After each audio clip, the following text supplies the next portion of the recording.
So the other thing we can do is when the whole humanoid industry started to boom, we started to realize that our cons for industrial robots actually became a pro for humanoids. And you want to talk about the Archimedes Drive and the inspiration behind it.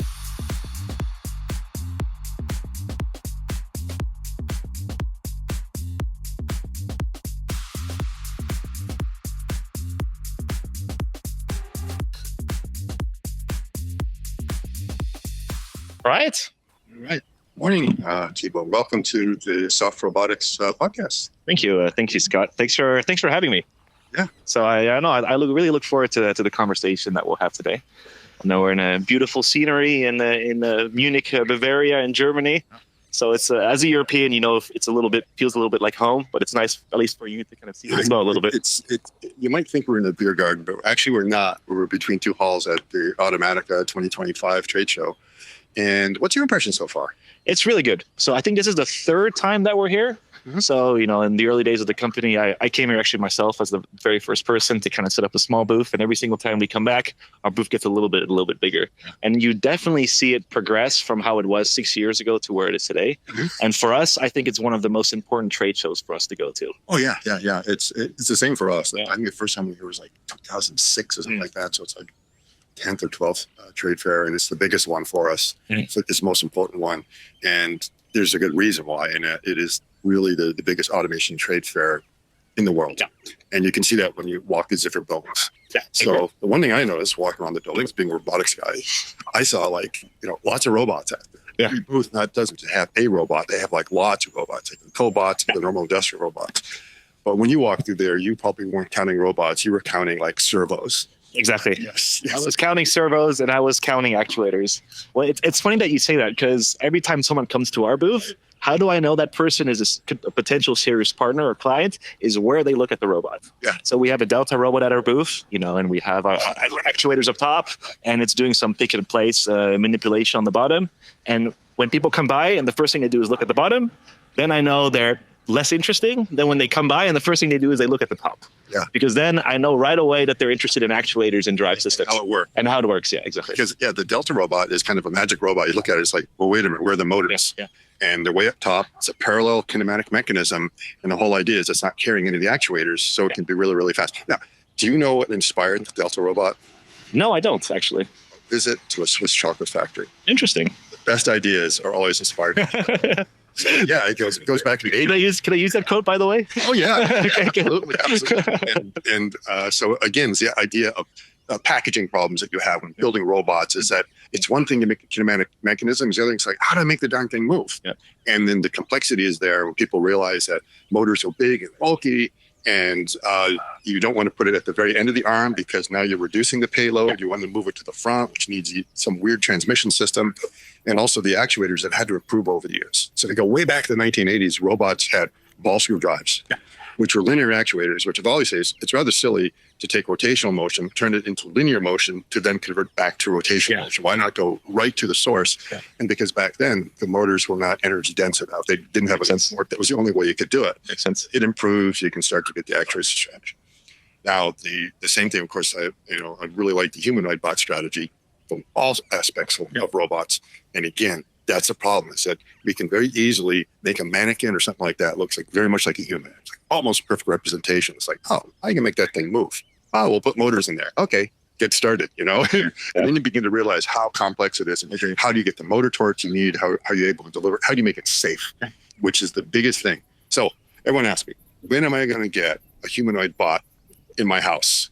And they think the answer is like, well, when it's mechanically sound, when the AI is good enough. And the answer is like, it's neither. It's when it's safe. Yeah, I agree. And if it's not safe, so it'll be in the factories ahead of time, because we can make factories safe for humans and humanoids, because we just end up cordoning them off and you can't get into it. But in the house, it's a little bit different. And even then in the factories, we'd like to co-locate humans with the humanoids. They need to be near each other and not hurt one another. And so that's where drive units come in. And again, I had mentioned servos before, and servos are more or less like one half of the actuator. It's the motor, and the actuator, I like to say, it's just a fancy word for a motor that has a bit more, because you get the spinny part, and then you've got this transmission that has to take the high RPMs you have there and then get it down to what you need to make sure it's sort of a safe speed for your bot. Yeah. So how fast do actuators, or let's say servos or motors, typically spin at? How many RPM? Well, it really depends on which motor, of course. Yeah, but let's say 5,000 up to 10,000 RPM, somewhere around there. yeah. So we're talking thousands of RPM. Yeah. Okay. But then if you look at even a human, an industrial bot, the normal speed, they might be 1 revolution per second would be like a top speed. So that's like what, 60 RPM? You know, or so we're talking about factors anywhere from 10 to 100 difference. And 2 reasons: one, you don't want it to be so fast, and second, when you go through a gearbox, what happens? The ratio, there's a reducer, an increase in torque. Increase in torque, exactly. So you don't have to have a super powerful motor. Yeah. All you have to make sure is what comes out at the end is there. So at some point you have to have a transmission mechanism. No. All right. So well, of course, it's more nuanced than that. Of course, Yeah, it's the holy grail of robotic actuation is direct drive. it's direct drive, Yeah. exactly. And there's no such thing as a direct drive. Yeah. They do have something called a QDD, which is I fully agree with you on that, and I think if we go a little bit later in our conversation about why I think our technology is very interesting, I think it'll enable QDD. right. So, And that's quasi as I might say in German, Yeah. which means like almost a direct drive. yeah, almost, yeah. I think the technical definition is when the gear ratio is like less than 10. Yeah. So it becomes very, very close. Yeah. And so you want to now there's a lots of ways of being able to, we're saying gear ratios. So that means people think, transmission, lots of kinds of transmission. So we can rattle them off. Yeah, go ahead. What is kind of like the oldest transmission that known to man? It's a standard planetary drive. Planetary. It goes back to So it's Archimedes, doesn't it? back to the old days, yeah. So I'm Dutch, and I always say that the old windmills that you see all over our country, those use standard planetary transmission systems. Exactly. And I think it's quite poetic because those systems allowed us to actually reclaim our country from the sea. Exactly. So it shows you the power of such a system. Exactly. And so for those who don't know, it's called the planetary system because you have the central shaft, which is the sun, and it spins really, really fast. And then you put a bunch of these gears around there that look like planets that are orbiting around there, and then takes a ring gear on the outside and makes that go very, very, very slow. So that's a way of doing the reduction. It's all very nice. But there's a couple problems with it. Yeah. And one of them is Weight, volume, backlash. 100%. And then depending on what the gear ratio is, it's just not back drivable. Yeah. And the other is, of course, if it's not back drivable, then you start getting these safety issues you start talking about. So Transparency is very, very important for safety. exactly. And for control. And for control. That's the other thing, that what an actuator is, it's like a motor, a gearbox, and it's a control system. That's like the part I left out of it. So it's like everything is built into there. So you can control the thing. You want speed control, position control, force control. You need to know all that to be able to do it. So to get the humanoid to work, we have a lot of things at odds. That we want to have a lot of torque. Like a lot of torque is not going to be safe. Yeah. We can't have a high, and if you want a lot of torque, you need to have a high transmission ratio. High transmission, you don't have the torque transparency. It means it's really hard to control. So you've got to get it down there, which is why the Holy Grail is QDD. Yeah. So that's one drive. Now the other thing is, since backlash is a problem, and something having backlash means it's really hard to get that position control. It's sloppy. It's like you want it to go there, but it ends up going there, or you change direction and it doesn't move when it's supposed to because the gears don't engage. There's always that little slop. Exactly. There's a little bit of play in the system. Yeah. So what's the solution? Typical solution? You would go for a harmonic drive. Harmonic drive. Exactly. Or let's say a strain wave gear to do the technical term. Yeah, that's another term. And it's kind of funny. It's like intentionally making the two gears and not be exactly the same gear ratio, that they kind of mesh inside of each other, that you've got a couple of them are always there. It's a complex mechanism. Yeah. The back drive ability is there. It's more costly. Yeah. So that's one. Another type of transmission that I see several looking at are like cycloidal. Cycloidals, exactly. Yeah. So cycloidals have been used in the industrial robots for many, many years. And you're really seeing, that's what I see now, is you're starting to see the transition from industrial robots into humanoids, because cycloidals offer some unique benefits. Mm-hmm. Like, for example, the Backlash, it has a lot better backlash characteristics than a standard planetary gearbox. It's a lot stiffer. Yeah. So stiffness pretty much is, you're holding the input, and how much does the output deflect when you're given a force on it? And cycloidals are very, very stiff with regards to that as well. Now, what a lot of people don't realize about gears is that, you look at them and it's like, wow, they're like the big, massive, strong things. They're absolutely incredible. But the reality is that all the forces of torque are being transmitted through just a couple of teeth. It's not being distributed around the whole thing. The planetary gears try to distribute that a little bit, so you have like more than one tooth engaged at the same time. But in the end, you get a lot of wear and tear in there. And if one of those teeth break, that's it, right? You know. Yeah, I completely agree. And if you emphasize it a little bit more, if you look at robotics and the application, you realize that a robot makes a cycle. So you never have continuous rotation in the gearbox. That means that wear usually happens only on a few teeth, because those are the ones that are continuously engaged. That's true. That's true. That's the other thing. Because your range of motion is limited to something like that. Yeah. Whereas when you put it in like a transmission of your car, it's constantly cycling pretty much in the same direction for a very long period of time, hundreds of thousands of kilometers. So those are the kind of transmissions that everyone sort of thinks of right now. If you go down the checkbox, they're like, oh, okay, consider this, and this. They all have their benefits. So, might be volume, might be costs, complexity you're going to put in there, where it has backlash, the transparency, and everything else. But there's a new kid on the block. There is a new kid on the block. I think to make your story a little bit more complete in terms of transition, you were talking about rotary actuators. What we're also seeing is linear actuators. Yes. Yeah. Oh, yeah. That's the other thing. And that, so they also have like a pretty bizarre transmission system in there, which is known as like a planetary roller screw. Yep. It's a linear analog of the planetary gear system, where you're trying to take rotation and then convert it not into slower rotation, but to now into linear movement. And you need to have these planetary roller screws, and might be like this long or that long. They have a certain length to them, and you need more than one. Usually you need about a dozen of those things. They're pretty costly, very, very high precision. And that will add probably the majority to the cost of the actuators right now. And there's also a potential supply issue with that. Yeah. So the idea of a linear actuator, again, a humanoid, everything is rotational. So why are we talking about a linear drive? You don't need to put in there. And the idea is that, well, in some cases we want to have a lot of torque. We're going to put a linear drive in there, and you have to convert that rotary motion to linear motion. And then it kind of gets caught on a pin here. And then you use that to make you articulate around a particular giant. So it has a lot more literally moving parts in there, a bit more complexity, but there are pros and cons. There are places where it kind of makes sense for packaging reasons, for forced torque reasons that you're able to get in there. And a lot of times it's just natural, because a linear actuator fits kind of very neatly in your arm, because your arm is long and skinny.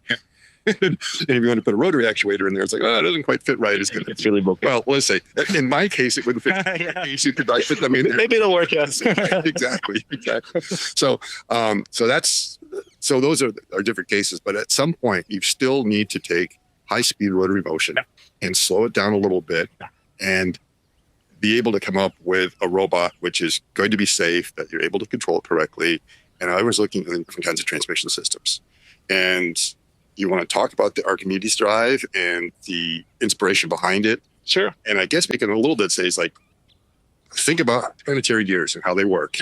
It's very similar. It's motivated that way. Yes, it is. And explain it, because I think I No, great. And also, great. No, Scott, sounds good. I think I can explain our technology. So I think you summed up the current landscape of existing technologies quite well for gearboxes. And of course, we want to introduce a new solution. Yeah. And we think our solution, checks mostly all the boxes if you look at humanoid actuation. But before I'll go into that, of course, I want to talk about our technology and what makes us unique. I think the biggest differentiating factor between us and existing systems is that we don't use gear teeth. So we rely purely on traction or friction to transmit torque. Right. So how does that work? Before I really get into the details of our drive, think of a train. Think of the train wheels on a train. You have the weight of the train pushing on the train wheels. Those train wheels are on the track, and the train moves forward. And the train only can move forward because of the normal force of the train pushing on the wheels multiplied by the friction coefficient, and that generates enough traction for the train to move forward. And we use the exact same principle within our drives. So how does our system look, and how does our system work? Well, it looks like, the transmission systems of old, so the planetary drives. Mm-hmm. So we looked at a planetary configuration, but instead of having, your standard planets, so the gears on the outside that are toothed systems, they're hollow rolling cylinders. And those cylinders are a little bit oversized for the space that's available. So what does that mean? When we put the system together, we shrink some parts, we expand some parts, we put everything together, and we let it come back to its standard shape. Right. And that allows for those cylinders to kind of be under a little bit of compression. So they act like springs. Therefore, let's say the elastic expansion of the steel that's acting as a spring, multiplied by the friction coefficient of the steel and steel contact, allows you to transfer force through traction. Right. Right. And you get a little deformation on there, which means your contact area is not the theoretical line of contact, but there's actually a little bit more. There's a little bit more, yeah. There's a little bit more of that. There's a little bit more, yeah, because it's under compression. You're talking about a couple microns. Yeah. But yeah, it's not a direct line contact. It's a little bit more than a line. A little bit more. Now, anyone that's in any sort of engineering and goes into designing transmissions, if you're at the gear ratios, you always look at like the number of teeth that you have on there to figure out like from one gear to another. And if you want to change the gear ratios, a lot of times it means you need to change the number of teeth that are on there. The thing is, as you increase the number of teeth that are going to be on a gear of a certain size, the teeth have to get smaller and smaller because that's just geometry. It's like the more you put in there, you can only get the depth so much. And so a lot of people will look at it and say, oh, it looks like you have 0 teeth. And the first time I looked at it, it's like, no. What actually happened is that if you think about it, it's not that you went to 0 teeth. You went to like an infinite number of teeth, because what ended up happening is the teeth get so small, you didn't see it. So you got to look at the limit the other way. No, I agree. And, if you really zoom in on a contact patch and you look at it with, a microscope, then you realize that the surface isn't smooth. And those, that's what you say are the infinite teeth that we have in our system. Yes, exactly. Yeah. Exactly. So a lot of times, people, if you look at the problem the wrong way, thinking, oh, it's 0. And I'm really saying, okay, 0 and infinity are kind of related somehow. If you look at the other way, then that means your formulas start to work out. They start to make sense. Yeah. It makes sense. No, I agree. And I think you got onto another interesting point, and that's gear ratio. Right. So, that's one piece of the puzzle for our technology is transferring torque through traction. But of course, how do we get a gear ratio from the system? And specifically get a high gear ratio, so above 20:1, to use for robotic actuation in a small package. And for us to be able to do that, we use something called the compound or the Wolfram or the split principle. So if you look at one of our planets, you realize that there's a step in the diameter of one of our planets. Yeah. And that small step, so the difference in the diameter of the outside and the inside allows us to generate a gear ratio. So the way that works, it's pretty complex. So I would advise you to kind of Google it yourself to see how the Wolfram principle works. But we have, let's say, multiple rings inside the drive that are fixed to the ground, and we have our output ring that's rotating. Right. And that output ring, the inner diameter of that output ring is a little bit bigger than the ones that are ground. And that coincides exactly with that step in the planets. So allowing us to have that step allows that ring to move at a very slow speed. If you would kind of imagine the system as a theoretical level, you would take that output ring and you realize that ring has the same inner diameter as what we call our ground ring fixed to the world, then the system will not move. The moment it becomes a very small difference, it moves very slowly. And the bigger that difference, the faster the output will move with a constant input speed, of course. So it's a bit more of a complex system, but that allows us to have a very large variety of gear ratio within the same volume and weight of the system. Okay, sure. Now, again, one of the properties that you have is that because you don't have any teeth, you don't have to worry about teeth breaking over torque. So a lot of times the size of the teeth you have may not be dictated by the gear ratio you want to have, but by the torque that you have to transmit. So you have to make sure the teeth are not going to fail. But a lot of systems will always end up at some point having an over torque situation where something's going to break and that becomes a disaster. You need to have maintenance. Now, in your case, if we overstress the system, what happens? It slips. It just slips. It slips. Yeah. So it acts like a slip clutch. Yeah. And I think that's very, very interesting. Like if I take a step back and I look at traditional transmission systems or traditional gearboxes, they always give 3 torque values. So they give your nominal torque. That's the one that you can usually test on for life. They give you your maximum repeated torque. That's the one that you can continuously operate at. And they give you your peak torque, which is the absolute maximum torque that the system can handle. And if you go over that, well, then the system fails. Right. In one way or the other. In one way or the other. And we would like it to fail safely. Exactly. And that peak torque is always 2 to 3 times higher than your maximum repeated torque. So systems, as the way we see it, are always over-designed because you have to be able to withstand those, once in a lifetime or a couple in a lifetime emergency events. Right. Yeah. Right. Now, that might be something if you're putting it into more like a transportation mechanism or something like that. But when you start having robots where people are going to be around them, then you have to be a bit more cautious of like, oh, how much I over-design this thing? I don't want it to fail. Or what if a person is nearby and they get struck by the robot? We'd like the system to somehow fail or shut down. There's 2 ways that we can have them shut down. One, we hope the robot's smart enough that it just knows to stop. And there are a lot of safety systems in industrial robots that will kind of do that. But unfortunately, in some cases, the robot stops and then the person is pinned and no one can move the bot because the bot is like, oh, I've got to stop moving at this point. And that also becomes an issue. So the big bots, because of their high gear ratios, are not back drivable. So if you're pinned, you can't move it. Yeah. If you want to have the humanoid bots, we want to be able to get out of a situation like that. We can't rely completely on software because software will always have glitches and fail. So there's a digital solution that people try for. But it would be nice to just have an analog solution where if all things go south, there is one way that you can get out, and that is to make sure it cannot hit you at too much of a force. And if you do get pinned, if it's on top of you, you can take a joint and just push it and it goes away. So are you going to demonstrate that? Yeah, exactly. So that's what makes us unique. So, I think we're the only drive system on the market that has inherently, a mechanically over torque protection, as we call it. Yes. So, I was going back on, you have your repeated torque and your peak torque. Well, for us, we don't have peak torque. We have something called slip torque. And the moment you go over that slip torque, the drive slips. But then afterwards, you go back into the operating regime and the system works again. So it's kind of an inherent mechanical collision resistant safety mechanisms built inside of our drive. Okay, and you're going to prove that? Yeah, definitely. So if you want, you can have the honors of hitting it with a hammer. So what I'm doing is I'm moving the drive so you can have a nice whack at it. See, if you like this, I'm trying to push on it. Oh, I can, am I overdoing? You can actually slip it. I can actually do it. Of course, the other thing we can do is... And it's going to move. It's going to move. So at some point, it will definitely be able to lift me up. And then if I apply too much force, it's just going to stop. It's going to stop. It's going to stop, which is what you want. So you can design that to be whatever is required for the safety. Yes. And the other thing is, like, if I had my hand down here and you were going the other way, there's no way you can really pinch me down there too hard. Agree. Then I can I can get my hand out. Get your hand out. Exactly. Well, part of that there was back drivability, which you just saw, right? Yeah. So I can back drive the motor. But if that motor is locked somehow, then I've got the opposite. To really be able to get it to go up. Okay. Really lift so that's something that's pretty important. Now, so the criticism is going to be, all right, I've got my robot completely calibrated and I'm measuring my joint position at the motor. So I'm counting revolutions of the motor, and by revolutions of the motor, I should be able to infer what the position of my arm is. And now suddenly this thing has slipped. So I've lost my zero reference. Do I have to go back out there and recalibrate the whole thing all over again? Yeah, so that's where you use an output encoder.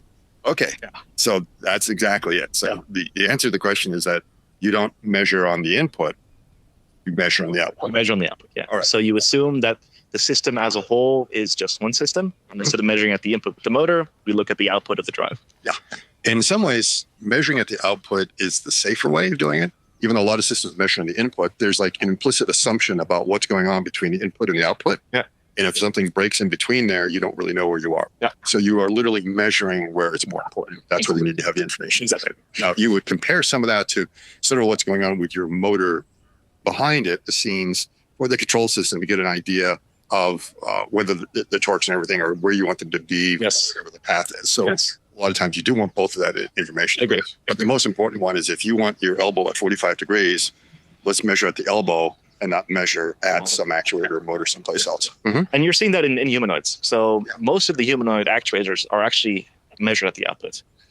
For accurate position control and for just sensing exactly where the arm is at a given moment in time. Right. So slippage is not an issue.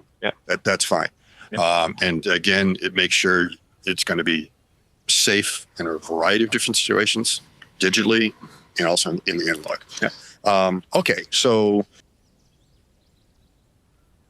what kind of interest are you starting to see for this approach over all the others? Because this is completely new. It's completely new. Agree. It's completely new. We are drastically different because of the fact that we don't use gear teeth. So you're starting to see, multiple things which are interesting, specifically for humanoids. So like you said, safety is very, very big. So our system is inherently collision resistant or collision safe, and we can design it to slip at a specific torque. Therefore, if there's a specific safety concern regarding pinching your hands, for example, that's something that we can solve mechanically from the system itself. So that's good. The second one brings you back to the very first point that we were talking about. That's backlash. Our system has zero backlash. We have continuous rolling contact of all the rolling cylinders about the drive, and we have no slack or play because we don't have gear teeth. That means that our backlash is 0, and it's 0 throughout the full life of the drive. So what does that mean from a robotics perspective? That means that it is very, very controllable. Mm-hmm. So you know exactly where you can position your output exactly where you want it to be. Yeah. And that's important. And sometimes it doesn't make sense. It's like, wait a minute, it's able to slip and it has no backlash because that's basically what backlash is when you get a point of slip. Yeah. The thing is, you don't have like a continuous slip in there. You have almost a step function on that, which is what you want. Whereas, the hysteresis that you see in a lot of other systems just drives the controls guys crazy. No, I agree. It's funny that you put hysteresis. If we measured the hysteresis of our drive. Normally a normal hysteresis curve kind of has an S profile. Mm-hmm. Around the 0 area, that's the gradient is very high, and then all of a sudden it becomes a lot stiffer towards the end because of that change in hysteresis inside of the drive. For us, it's very different. It's a straight line.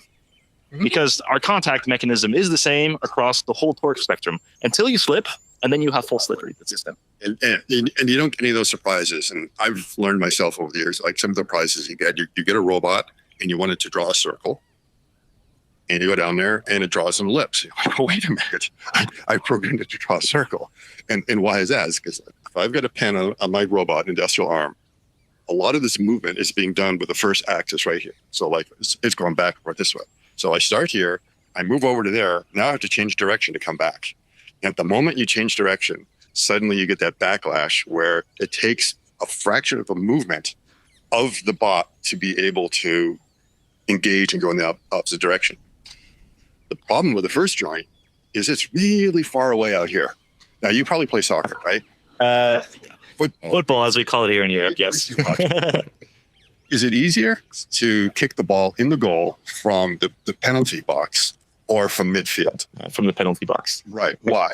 Because you're closer to the goal. You're closer. So in other words, your margin of error is very different. You can have a big error there, but it results in you still being able to hit the goal.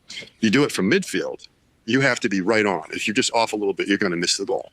So the same thing is happening. So if I have a little error in axis 1 and my tool TCT is way out here, it just magnifies it. It becomes really bad. If I've got a little bit of error out here, you don't see it as much, but down here is a problem. So like the history, and of course, this is like the big boy. Yeah. This is the one that's carrying the load of everything that goes on there. And as soon as you try to reverse direction, it won't reverse direction. It keeps going. So what happens to my circle? Comes an ellipse. And this is the bane of all the big robots and everything is trying to eliminate that to get the precision. Yeah. And so as soon as you get rid of that, it's like, this will make the movement and everything a lot easier. So think about it with, any sort of a humanoid bot. The problem is going to be up there in the shoulder. I mean, it's like that's the error there magnifies way out here versus any error you have in the elbow versus or the wrist you have here at the wrist. Yeah. So that's like a brief history of hysteresis and why it could be a problem. And backlash. No, I agree. It's exactly what you said. An arm magnifies the problems that you have with hysteresis. Mm-hmm. And that's why when you look at standard industrial robots, that's why they always use 2 different types of drives depending on where they're located. Yeah. So, we were talking about cycloidal drives, for example. Those are usually used in the base of the robot because they're very high stiffness, have better hysteresis properties, and they can handle that small deviation a lot better, let's say. And the further you go down the robot arm, then you'll start seeing a transition from cycloidals to strain wave gears. Mm-hmm. And the reason why strain wave gears are used is very simple. They're lightweight. So they're the most lightweight solution. And therefore, the grams that you save on the weights really propagates to, limiting the extra torque at the base to be able to lift that. Right. Yeah. Right. So, sort of talking about these different transmission systems, if I want to buy a planetary gearbox, I have a lot of options, right? Yeah. A lot of suppliers for that. Harmonic drive, also. So you're starting to see it a lot more nowadays, yeah. Yeah, but a lot of different suppliers are doing it. And then you have cycloidals. There's also a lot of suppliers. Okay, how many are supplying this drive? One. Just one. Okay. So it shows it's kind of new. Yeah. The other ones are kind of old school. They're old school a bit. Yes, there's been a lot of improvement in there, a lot of precision that has to go in there. So if you were to compare the cost of that versus, like a planetary system or strain wave system, or say the detail, the amount of precision that goes into it. And we can also talk about like a planetary roller screw, which is another thing which is much higher precision. How does the comparison there comes down to not just cost, but manufacturability, the difficulty of doing the precision kind of equipment you would need. That's a good question. So, of course, cost is leading, specifically when you look at humanoids, where they want to make cost-effective solutions to go into the mass market, and that cost directly drives the cost of the actuator and therefore the drive unit itself. So if you look at our system, and I'll look kind of theoretically on where we would compare in terms of cost for existing solutions. The biggest cost drivers for gearboxes today are the gear teeth. That's by far one of the biggest cost drivers. So how can you manufacture those gear teeth in a very cost-effective way? Let me wait till that guy rolls back a little bit. So how can you manufacture gear teeth in a cost-effective way? They've been doing this for many, many years, but right now they're very much at the limit. So there's always a bottom line of you can't go more cheaper than that because you still have to manufacture the gear teeth. Well, for us, we don't have gear teeth. We don't have to worry about that. So we can, instead of looking at traditional manufacturing techniques for gearboxes, all of a sudden we're looking at bearing manufacturing techniques. And bearings are a lot more cost-effective to produce than gearboxes because they don't have to worry about gear teeth. And that same kind of methodologies we can apply directly to our core components. So once you start scaling, once you really start manufacturing at volume, I think we could be very, very cost competitive. Okay. And so, like a lot of planetary, especially strain lathe, you need very special equipment for that. Yes. Grinding equipment, which there's only a limited number of companies that produce the kind of equipment to do it. I remember after 2010, there was like a shortage on harmonic drives. Yes. If you remember, before 2010, there was a bit of a recession there. Yeah. And all the robot manufacturers were kind of gearing up, literally. Suddenly the economy collapsed. And then we had what we weren't sure if it was going to be a dead cat bounce or something like that. But ever since then, the robotic market just took off. Yeah. So following that, suddenly the number of robots that had to be shipped in that year exceeded what had really happened the other years by almost a factor of 2. Yeah. And there was a shortage of harmonic drives on the market because of the quality that's needed to go in there, the manufacturing. And only a few companies that actually produced the grinding equipment that allowed you to do that. Yeah. So you can have supply constraints on those things. Obviously, it's just not something that you can build in your basement if you want to get the kind of quality and volumes in there. You need a certain degree of sophistication. But the other thing to look at it is that sometimes the sum of the parts is greater than the whole. Yeah. Or in this case, maybe less if you start thinking about, all right, rather than buying a motor and buying a control system and then buying a transmission system, what if we start thinking about designing the whole thing together? Yeah.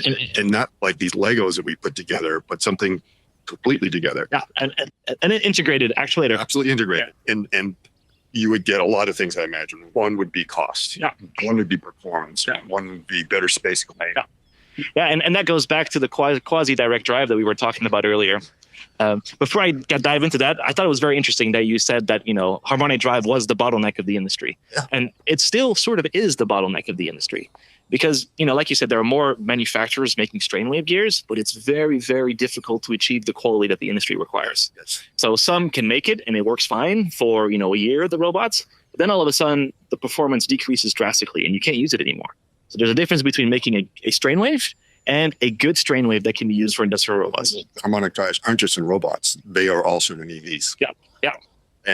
And so a lot of those, they're very demanding. So you just cannot get a strain wave from wherever you want. You have to go ahead and make sure you get the right supplier and sub-supplier to produce those parts. So again, it's precision, it's manufacturing everything right, and then again, it's the integration. So if I was to just say I'm going to take someone's motor over here and take the Archimedes drive and combine them together, I probably would get something that's more of a Frankenstein kind of actuator. Exactly. Now, what are you proposing, D? So what we're proposing is a fully integrated actuator, to actually make a quasi-direct drive using our system. So our system looks like a cylinder. It pretty much looks like a metal donut. And you can really easily integrate a frameless motor inside of our drive unit. And that frameless motor, the rotor of that frameless motor, can directly be integrated to our inputs. Okay. And then you have the output, which is an outer ring, and that outer ring also acts as the housing of the system. So you don't need those additional components to make the housing. Exactly. Yeah. So it makes it very, very simple to create a full actuator from a drive.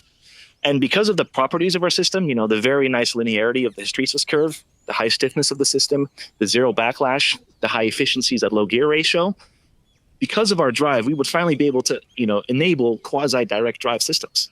And that's kind of, the direction where most of these humanoid companies are going towards. Okay. Are you seeing any traction? Yes. Yes. So I think we're seeing a lot of traction.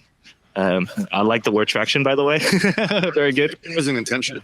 So the company is about 10 years old. Before I talk about traction, it's kind of explain what the difference is. The company is about 10 years old. So, I, together with 3 others, founded the company 9 years ago officially, but we started working on the idea like a little bit over 10 years. The very early days of the company, we were fully industrial robot focused. And we realized, some robots liked it, some companies didn't like it. There were things that are nice, like the zero backlash, the high stiffness, but things like slip were a nice to have, but not a must have. And kind of the interfaces, which makes us very good for quasi-direct drives, does not make us good for traditional industrial robots where they just want to bolt on a motor and kind of make a Frankenstein construction.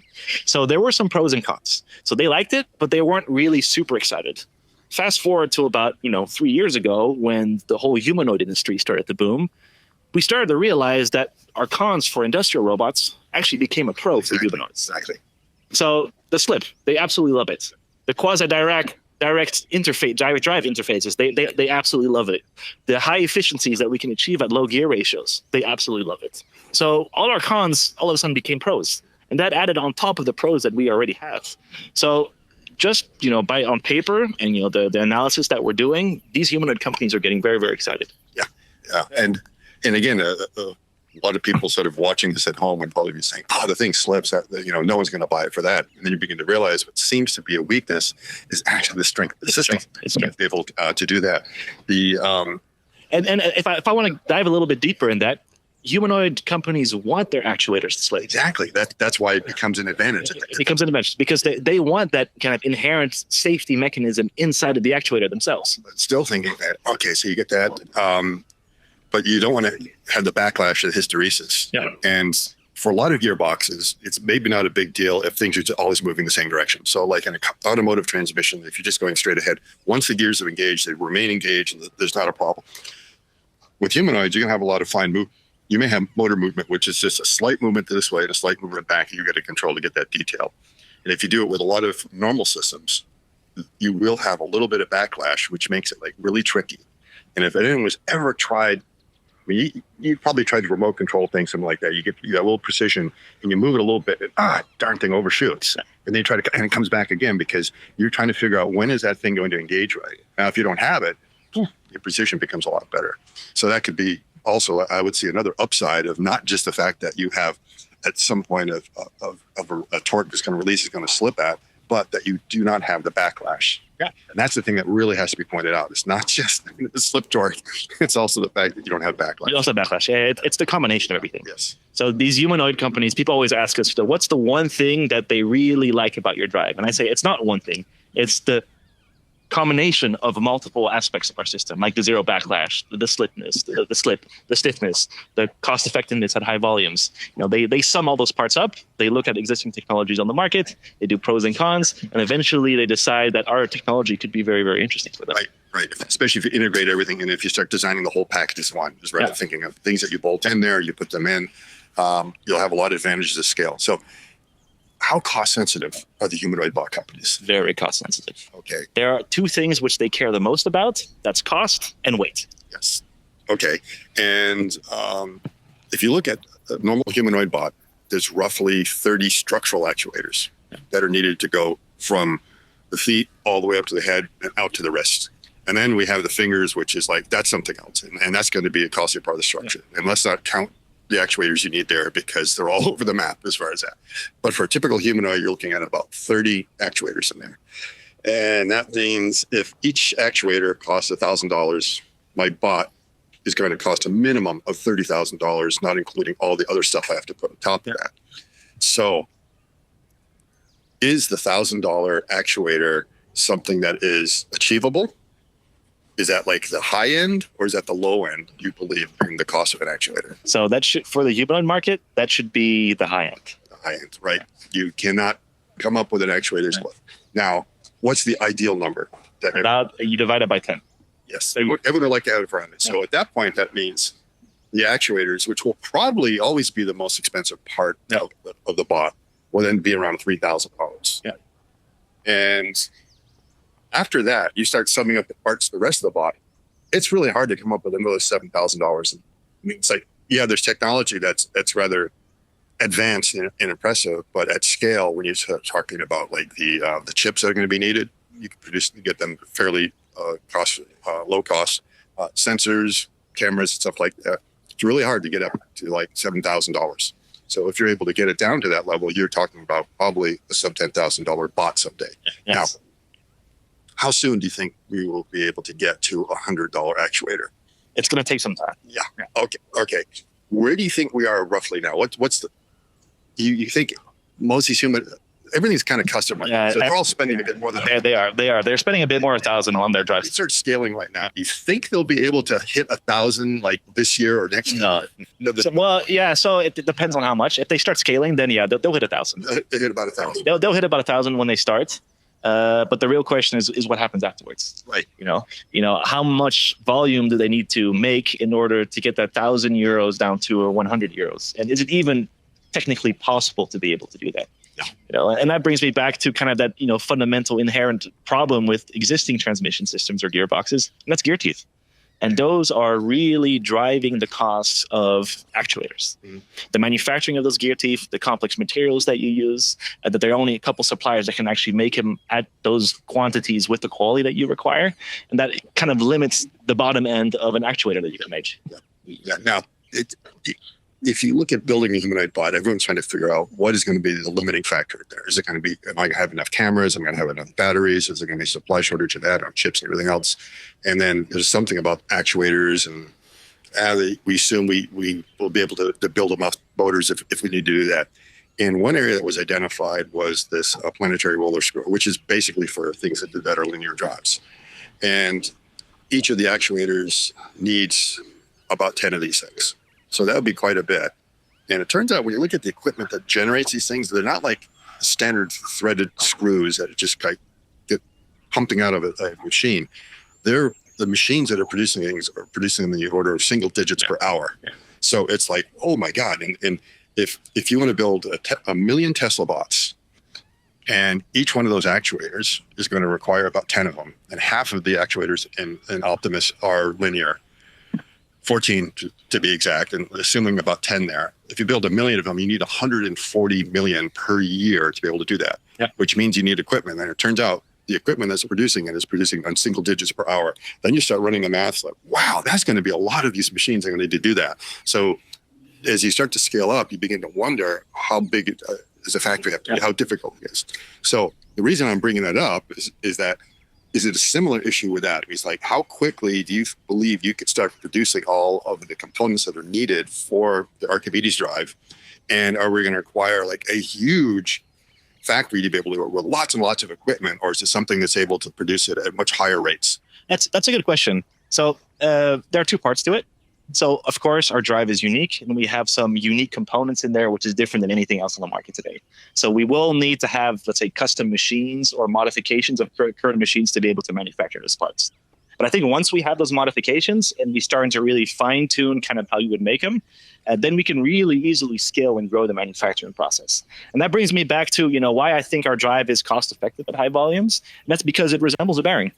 We've been doing bearing production for hundreds of years now, and we are going to use the exact same manufacturing techniques as bearings. Mm-hmm. So the only thing that we really have to look at what are the bearing guys doing? How can they achieve the volumes? What machines do they use? And what modifications do we need to make on their machines in order to make our parts? And once we get that down, then I think we can scale very, very nicely. Okay, so you're feeling it's less complex than doing something like a planetary roller screw. Yes. So that's going to be a good thing to know. Yeah. Okay, so I think we've covered quite a bit here. Can you think of anything else?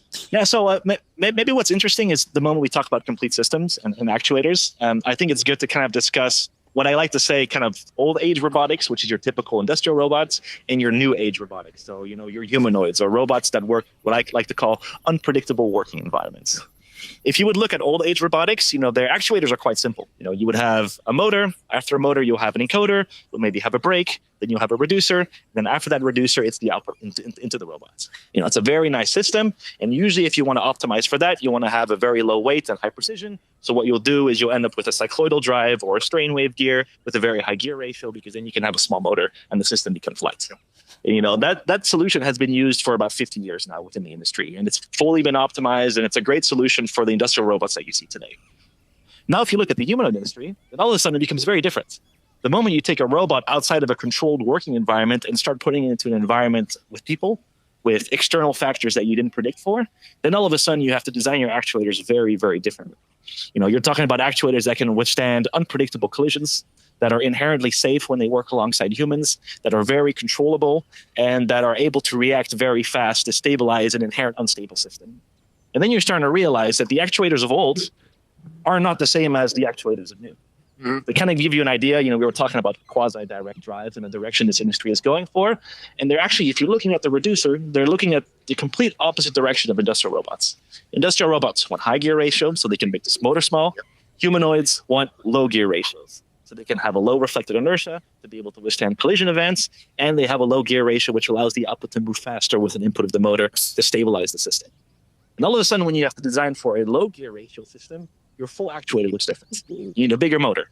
And because you have a bigger motor, the system becomes heavier. But since your system also needs to be inherently safe and you need to control it correctly, you have to add an output encoder to the system. You want it to slip as well during collision events, so you have to add an output clutch. Right. You want to know exactly what's happening on the arm of the robot, well, then you have to add a torque sensor on top of that as well. And then all of a sudden you realize that the actuators for humanoids are becoming a lot more complex than the actuators for industrial robots. And that's kind of where the catch-22 comes in. It needs to be cheap. It needs to be sub $100 for an actuator. However, these actuators are becoming more complex than what they're using in industrial robots. So how are they going to solve that? How are they going to bridge that gap? Yeah, you need a different solution. You need an inherently different solution. An integrated solution. And an integrated solution. And the other thing that we were talking about safety, we're talking about the safety of the humans around the bots, but we also have to think about the safety of the bot itself. Yeah. So you're going to have these events where it's just going to fall for some reason, because maybe a digital failure or something like that. When an analog system will come in, if your system is stiff and your robot falls down, it's probably going to break something. Yeah. But when it falls down, if it's sort of able to absorb that energy, there's a good chance it's going to be able to stand back up. So there's also another advantage to it. I fully agree with you. And the conversations I've had with people in the humanoid space, they call it the difference between usable torque and collision torque. Yeah. Specifically, if you start looking at the wrists, the hands, and sometimes the elbows, they're smaller drives because, you have a less of an arm, so you need less torque in the system. That means your usable torque is low. But if you collide against something, then your collision torque is very, very high. Yeah. And all of a sudden, if you have to design these drives to withstand the collision torques, then you end up with very big, bulky systems. And they can't do that. So they have to, mass optimize it, make it small for the actual torques that you use in the system. But once you collide into something, it completely breaks. And the biggest nightmare right now within humanoids is the breakage of the hands and the wrist because of the collision of the system. Yeah. And for us, we don't have to worry about that because it just slips. Mm-hmm. Yeah. Oh. Easy to replace, low maintenance. So I think we've covered quite a bit there. And I want to thank you, Thibaut, for arranging this. The sun's been kind of coming out here. It's going to be rather interesting to see what post-production looks like. Yeah, but thanks. We'd love to do this again. Definitely. That would be great. Thanks a lot. Great. Thanks. Have a good one.